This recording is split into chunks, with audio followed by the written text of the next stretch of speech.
Hello, I'm Teresa McKee, your host for A Mindful Moment. Thank you for joining me as we explore ways to increase mindfulness in our day-to-day experiences through weekly topics, expert interviews, and guided mindfulness meditations. Mindfulness is presence, awareness. It's paying attention to what's happening within us and around us. Mindfulness increases our emotional, physical, and mental well-being. It can also enhance our focus and productivity. Perhaps most importantly, in today's uncertain world, mindfulness strengthens our ability to be more compassionate toward ourselves as well as others.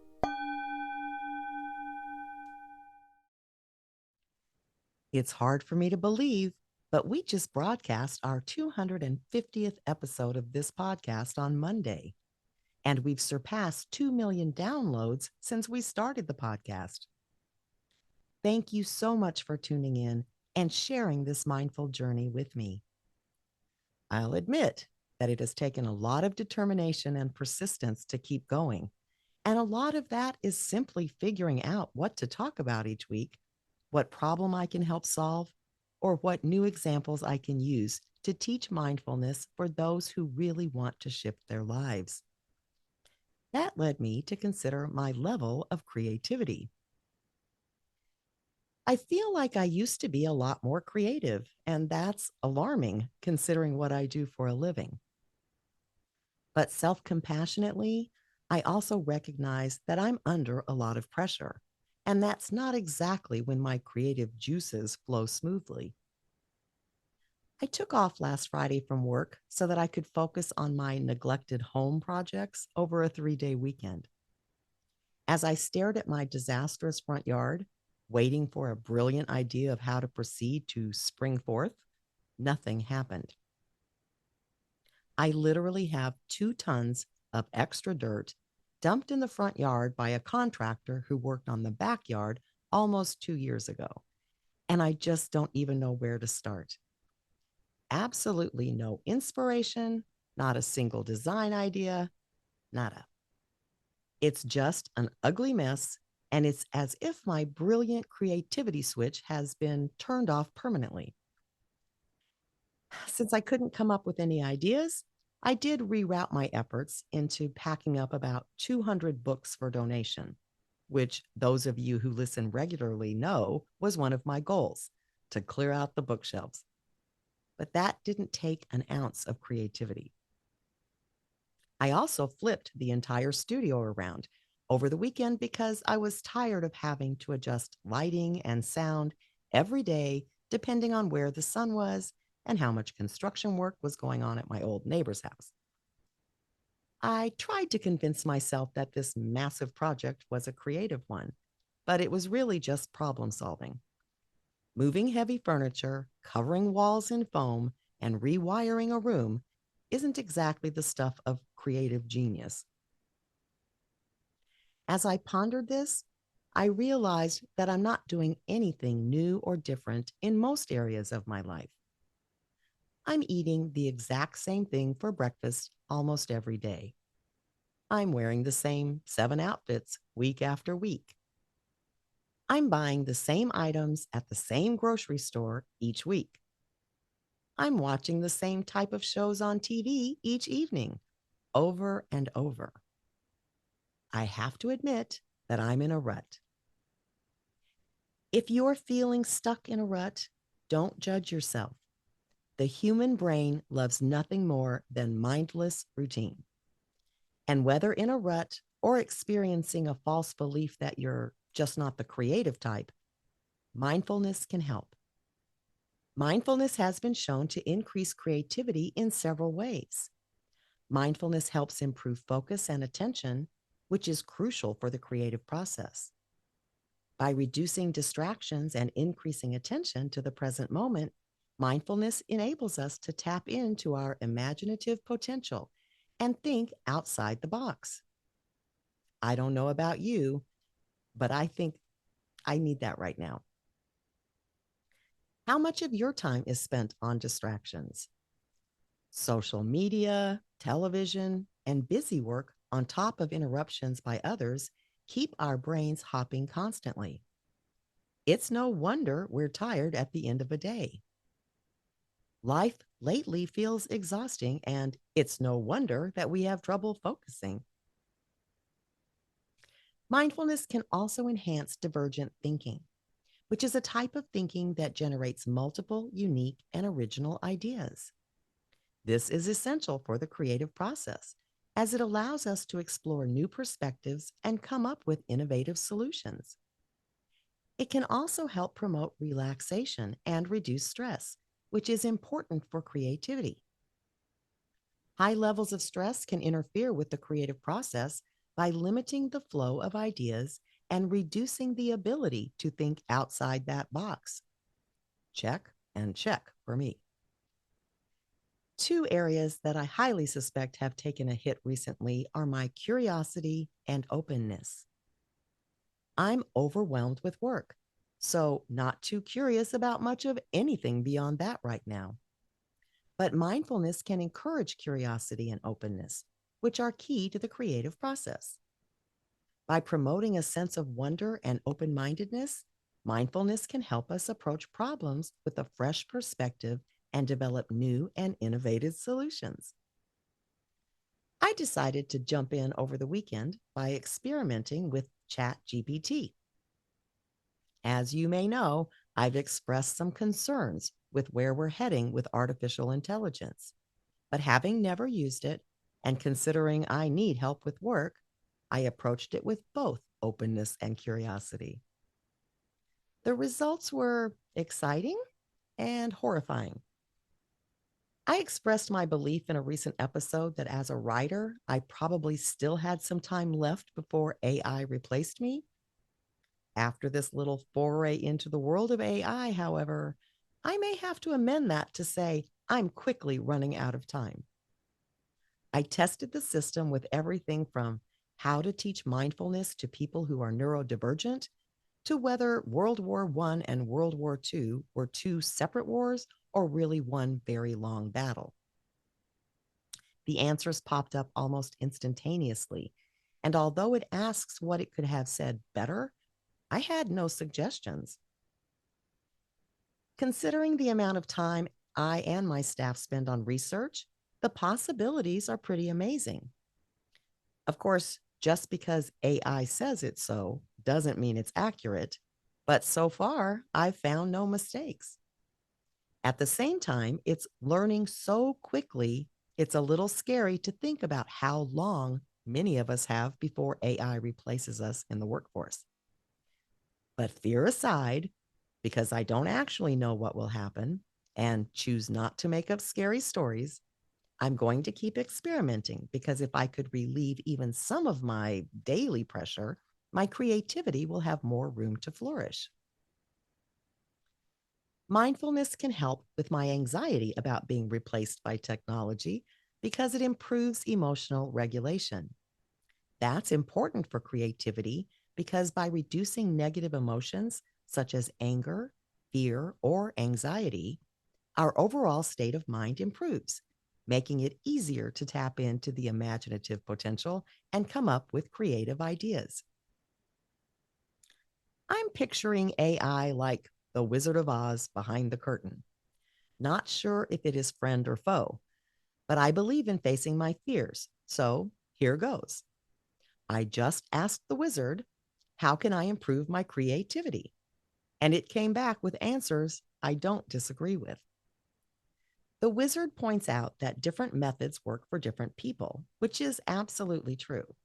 So if you try one thing and it doesn't work, try another. If you're like me and very short on time, keep in mind that even a few minutes a day can help.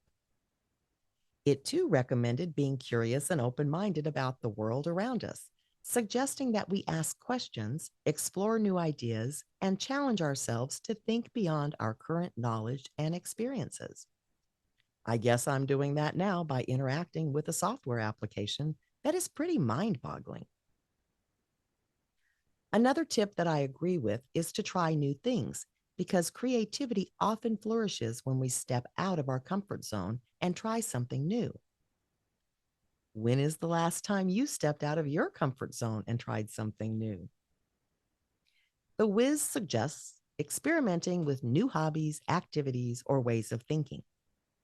Excellent tips, but I don't have time for additional activities at this point. So I'm going to suggest changing some habits instead to get started. I have lots of clothes, so no more wearing the same 7 outfits out of habit every week. Even something as simple as switching up grocery stores can help because it causes the brain to switch back on dormant circuits as it has to reroute where to find items or to park or where to get a cart. I can easily switch out what I eat for breakfast each day. And in addition to boosting my creativity, it would be nice to have some variety. You get the idea. Look at daily habits that require no thought and come up with some alternatives. As your brain wakes up, so will your creativity. Take a brief pause before making decisions and simply ask yourself if there's a different choice. I did this when I received my renewal notice for the Hollywood Bowl this week. I typically pick a Friday night series, which includes some hip hop, classical, and pop or rock music over the course of 5 concerts. Just as I was about to click my normal box, I paused and thought, what could I do instead? I chose a Thursday night series that is all classical. I'm assuming that means it will be calmer than my previous series, that I might even be able to get a reservation at the restaurant on site, and the bus may not be so packed.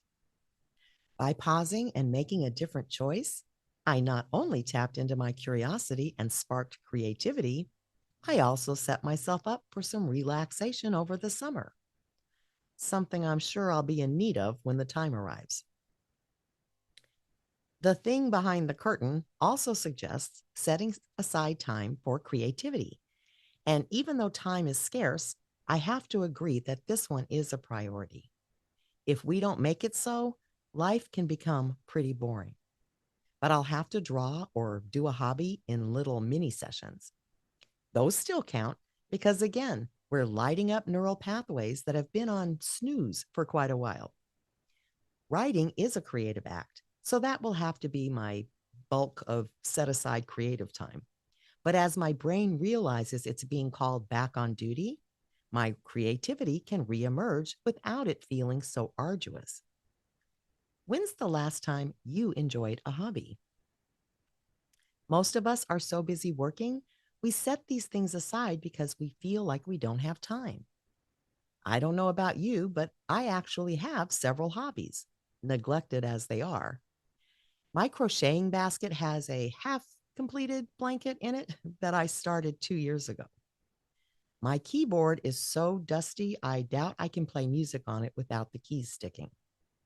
My personal writing is collecting dust in the bottom of a drawer. The sewing machine I bought during the shutdowns has yet to be used, despite the fact that I really want to learn. I have lots of novels whose characters are yearning to be introduced. There are several more ignored hobbies all around, but the point is, these are all indicators of a life slipping out of balance. So it's no wonder my creativity is flailing. This may ring a bell for you, or you may be a person who has no hobbies.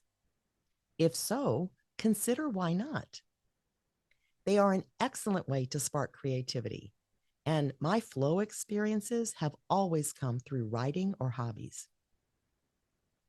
If you've never been in a state of flow where you lose all track of time because you've been transported into some sort of heavenly creative realm, believe me, it's worth pursuing. The one saving grace I found in trying AI is that it is emotionless. While answers returned were accurate so far, it's more like an instantaneous encyclopedia than a writer or teacher or speaker. So while I think it might be able to save me some time in researching, I'm back to thinking I have a little breathing room in my career for now. The wizard is lacking passion, creativity. It's more like an information provider or problem solver. So, as with anything else, it's not the tool, but how we use it that counts. My creativity, as well as yours, is still much needed in the world. So, hope prevails.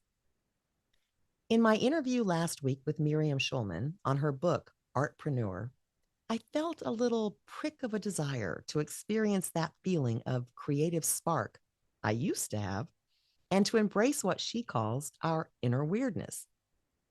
When we're under stress, it's easy to fall into people-pleasing behavior to speed things along.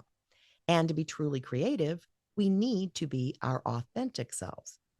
If you're in this boat, just pay attention to whether you're reacting or responding to people. I've fallen into a pattern of simply reacting with a frequent yes to small requests lately because I can avoid further conversation or debate, which saves me time. But that's not the best answer. A mindful response, giving myself time to think through what is in my best interest as well as the other person's, is not only more in line with my authentic self, but a much more mindful approach and may tap into my creativity to find an effective solution. Resistance, which I also talked about last week, keeps trying to interfere with my intentions because I'm doing quite a bit of work I just don't like. What I have found works best when I feel it rising is to take a break, even if I don't think I have time. Our minds need time to rest and recharge, so taking a break can help us come up with new ideas, and we may discover that we're more creative when we return to the task at hand. I discovered that rearranging the studio did help with creativity, but not because of lights and wires. I have a completely different view now that I'm facing the opposite direction, and I have more room and less stuff, which both feel somewhat freeing. I can feel my creativity trying to kickstart, like a car ignition that's having trouble turning over, but that's still trying to start. It's in there. It's trying to come out. I just need to make some space to give it room to flourish again. Creativity is a process, and it takes time and effort to develop. Overall, mindfulness can enhance creativity by promoting focus, divergent thinking, reducing stress, encouraging curiosity and openness, and improving emotional regulation. By integrating mindfulness into our daily routine, we can tap into our imaginative potential and increase our creative capacity. I have my marching orders now. Onward and upward to feeling creative joy again. How about you? Until next time, I encourage you to meditate daily and be mindful in all of your everyday activities. Simply bring your full awareness to the present moment to build your mindfulness skills, paying attention to every detail of what you're doing, from washing dishes to work tasks to taking a walk. Your mind will wander, and that's normal. Each time you notice it has wandered, that's mindfulness. Consider how wonderful the world could be if everyone was mindful. You can help make that happen. It all starts with a mindful moment. This podcast is part of the Airwave Media Podcast Network. Visit airwavemedia.com to listen and subscribe to other great shows like the Daily Meditation Podcast, Everything Everywhere, and Movie Therapy. We deeply appreciate your support at patreon.com/amindfulmoment. Please be sure to subscribe to A Mindful Moment and follow us on Instagram at A Mindful Moment Podcast. Visit our website, amindfulmoment.com, to access podcasts, scripts, and book recommendations. A Mindful Moment is written and hosted by Teresa McKee and or Melissa Sims. The Spanish version is translated and hosted by Paola Tile. Intro music, Retreat by Jason Farnham. Outro music, Morning Stroll by Josh Kirsch, Media Right Productions. Thank you for tuning in. This podcast is produced by Work to Live Productions.